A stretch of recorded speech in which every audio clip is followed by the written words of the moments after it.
Amidu Acquah a player, minim ne papa, a very calm man. Kotoko. Peter Amidu papa pe Kotoko papa. Minim no macro offenso chronom kwano so. Minim no pa na there is a piece of a very good news. Sa de na isi Kotoko. Which Molamti know about the contract we no call. Danlad Ibrahim know about the contract we no call. Just a place no dorsal. Place no dorsal may come into me come winina. Sa trend no. According to deep truth information, I mean Saka and say Peter Amidu Papa episode prevented that. Not that Chiviano, Nebano, every Kumasa Santa Kotoko. Enkoye say Kotoko bema Peter Amidu Acquah, a very big platform, but Peter kono Kotoko nyakapre. Ba miwa ne bana free Kotoko nemo no na Peter Amidu Acquah no papa no eda so te Ghana.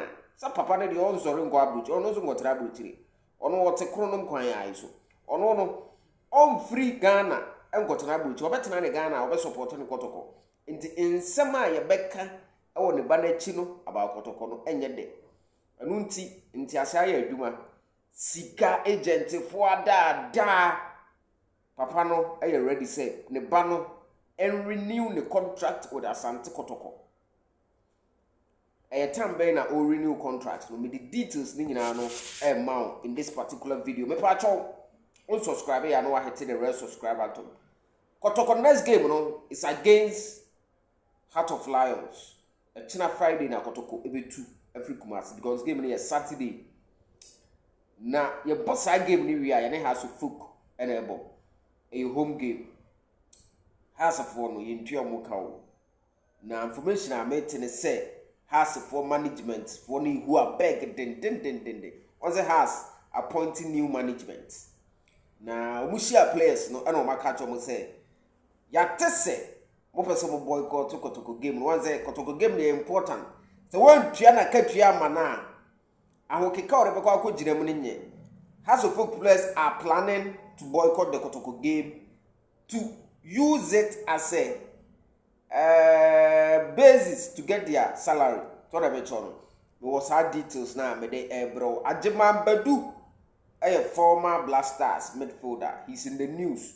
When you big appointment Diana Stars Atapoku on Bailey Amidu as part of the management no a position ben na yede amano ho mere Asia finally CAF for ede tabo abo Senegal na tabo na CAF for ede abo Senegal no Senegal be ko World Cup ni bia na mu nkobi no na me senior ma ba ko Sadat ebe comment say no Senegal yede a World Cup no be ko na ehunu akeke na verdict number ebe ko ana so onko no details and more ewa ha me de Asia ewo fie ha say yes now intakono ekoso Kumasi Baba Sports Stadium sebi insem hunu ne ye more enkodan ketwa minim se GES4 organizers anase omu teachers no na ntimi control school ni akoda ubekọ nso awianfo manko awo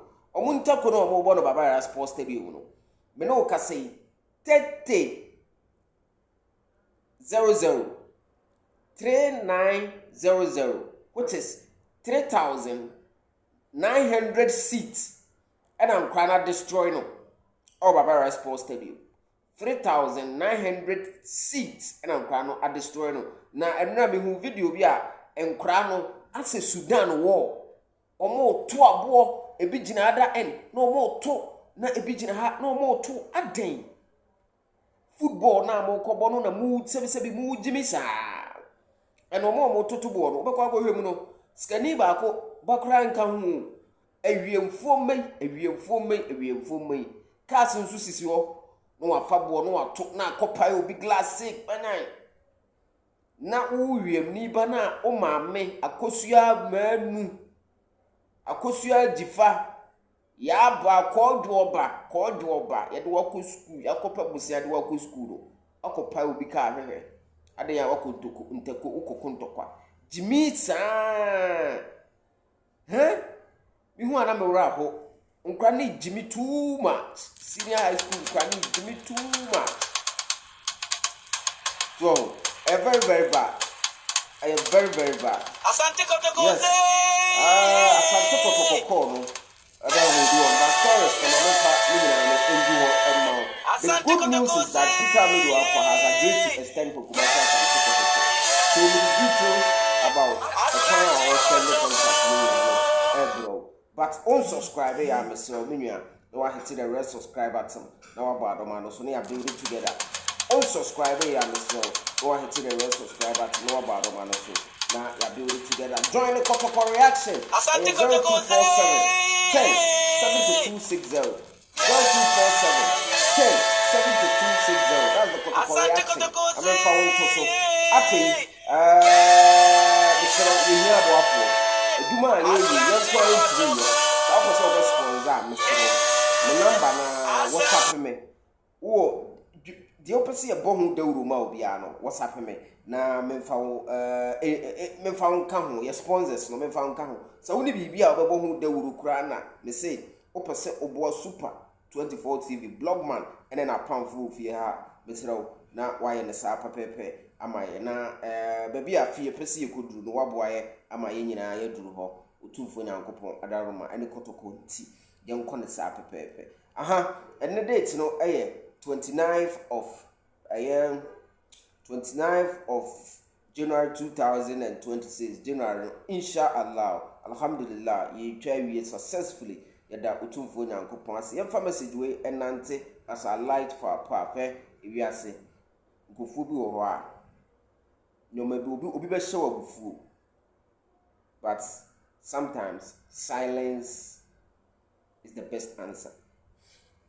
Prophet Muhammad sallallahu alaihi wasallam eka asembi ekire sahaba fo no eka sahaba fo na eye the chidifo na Prophet Muhammad sallallahu alaihi wasallam eka kire mo say in certain times silence should remain the answer. If your words is not something which is going to provide anything significant, you better remain silent. The obekano will respond na adamano. Sa emfa impuntu emma. Sometimes be silent. So silence is very powerful. In the heat of provocations, nipa is show before obi show up before or frustrate you. So remain silent. Remain silent. If you know, especially you haven't put your thought together, the obekano was it, you know, you know. One how we come all the other bros, so it's better to remain silent and remove yourself. Ignore and move forward. Utum for na coupon. Emma yentase. Oh, na emfanadze. Ajimambadu. My main teacher side stories that can I copy to Amidu Acquah so. Ajimambadu, a former blasters midfielder. Once on he lived from Adriana for no Bakumase on the 8th of February next month 2026. Omune Kotoko MTN FA Cup. So I game are classified as the final before the final by a born round of 16. Now, Edna and I tapuku the ACU. Or the Ajimambadu account management team. Zize Ajimambadu the International Relations Officer of Adriana Football Club. International Relations Officer. Sa position we no ka say yemfa the same thing Emma Oseko for and I say Asamoah. Nti Kotoko wo he na nka Asamoah Jan. Wasa Asamoah Jan ne cloud no ni din no wo akire. Nti sa wo de international relation ma Asamoah Jan, just imagine connections ni ade a ono wo no me kwan be fa so aboa Kotoko big meetings or representative for Kotoko or grab a big deal for Kotoko, but ye kan ya emum no emze mpanifo enyansi ho pomasibre, but ye hope say emre to aso no Kotoko so benya appointment bisa international relation obi a wodin cycle for Asamoah Jan bitima kai mi bi ye legends a bit me my international relation for Kumasi Asante Kotoko. So on Barcelona mono Asamoah Jan international relation officer for Kumasi Asante Kotoko.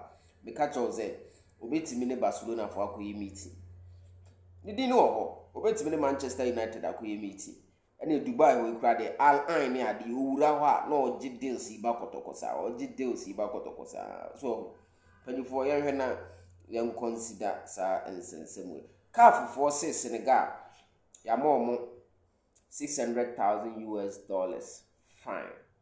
$600,000 fine. And now, omu coach no so yamane 5 games ban. Omu coach no 600,000 100,000 also on Utria. And now omu players no couple of them 2 and so enya 2 matches ban each. And now Morocco for no so omu total fine $450,000. Omu so Ashraf Hakimi enya 2 matches ban and some few others. And also now almost state claim be saying tournament na Senegal for J yen jim free Senegal for them. Let's strip it off them because of the oboy but CAF aboy no agua. CAF say Senegal for and na the champions of Acquah course name no 600,000 and the coach no 5 games ban. Nti omu coach ni say no 5 games ban no. Sa oman people friendly match bi amwa. What it means they say World Cup no untimi enkoye coach ara we dey etie for na ahwefo mo me one say almost in the next 5 games oma coach ni abandon no for 5 games nti opa World Cup no be ko bi ba untimi ntina echi ana say Senegal for no so betima use tactics na busumi bi oma cra friendly game minim say friendly game account here because tournament bi any ho until June this year or January year ko February March, April, May, June.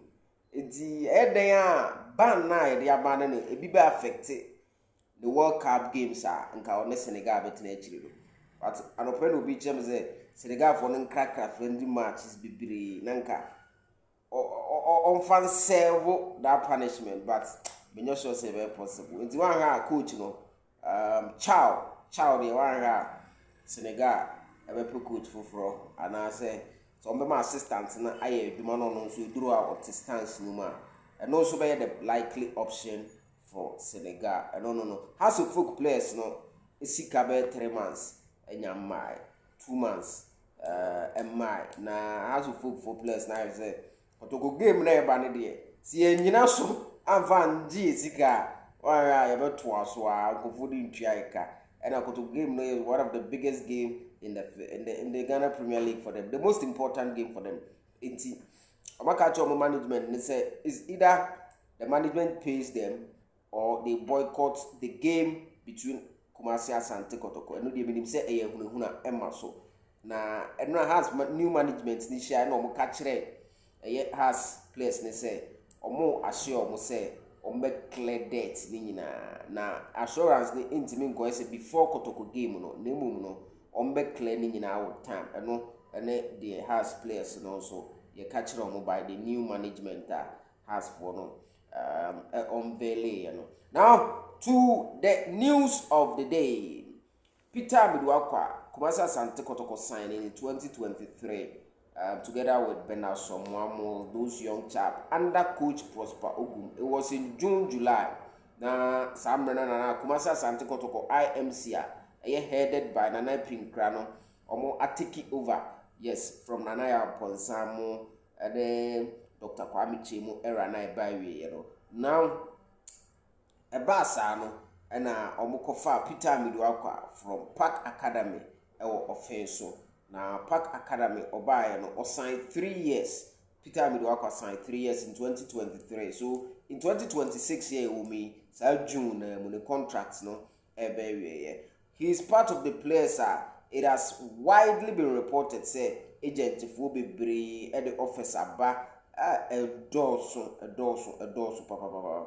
Nemuno na Peter Amidu Acquah information out there and say oh twetwe oh e komono yenye ni say enti ono ne de no graphic somebody e ba ya samba ono ye foreigner no editum say ono obefiri Kotoko a obema Kotoko enya bibi enti na se Peter Amidu de na oye no e de ehi kakra ba na ono nso ne papa e Kotoko ni Peter Amidu Acquah papa e Kotoko ni minim ne pa me de mani dua yi ehunu Peter Amidu papa se one ne ba no enam ho na Peter Amidu papa ene agent for ne obiara no omo decide say next month February Peter Amidu papa ebema ne ba no a extend the contract na Peter Amidu no nso ato ne trim Peter Amidu ota hwe chenewe nsema ye kana ha otie era Peter Amidu oya madam for crowd Facebook ento da bia bibi beto a no like no a share ne sa anwoma na me o free park academy ba na gaza oye Kotoko yama basuna fo mugu yaro no basuna fo akura pona bi no o free park academy ba na mkaze Peter Amidu Acquah future Kotoko yama and born now about Kotoko in the last 3 years no so they done a deep say lami yama ho adwuma no oye no nemom no na agent for na pese omodada no na agent for ni didi wo no ho abra Kotoko nso enya bindi ne papa no realize ye no say February next month Peter Amidu Acquah sa obe kokoto at the end of the season no sa obe free Kotoko kra na ono de February mu no on extending a deal no for 2 or 3 years said e be ya sa club bia na eba Kotoko ebeton no na Kotoko enye sika